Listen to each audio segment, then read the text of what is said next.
The Samsung Gear VR is a really cool device, but not literally. Unlike other VR headsets on the market, such as the Oculus Rift, the HTC Vive, those use an external device to do all of the processing for the VR, so the headset doesn't have any heat problems. The Gear VR, however, uses your phone. Any Samsung flagship, the Galaxy S6 or later, fits into the front of it, and the phone does all of the processing and the display for the VR. Now, while this does result in increased portability, it also increases the amount of heat that has to be made in one little small area because of the amount of processing being done in front of the headset.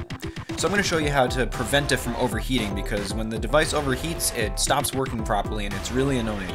So the first step, and this is probably not a huge problem for too many people, but take the faceplate off. It's really just there to protect it when you're not using it, to stop dust from forming on it, and it's there to make it look a little more seamless if you're like demonstrating it or something, but really this thing doesn't need to be there. It blocks the pass-through camera ability, and it ruins the ability for the phone to dissipate heat. The second step should be to close any background apps that you're not using that have nothing to do with VR. So if you have a lot of apps in the background and you forget to close them, this does cause your phone to have to do a lot of extra processing that it doesn't have to do, which results in more heat, which makes your device heat up faster. So close those background apps and just keep Oculus open.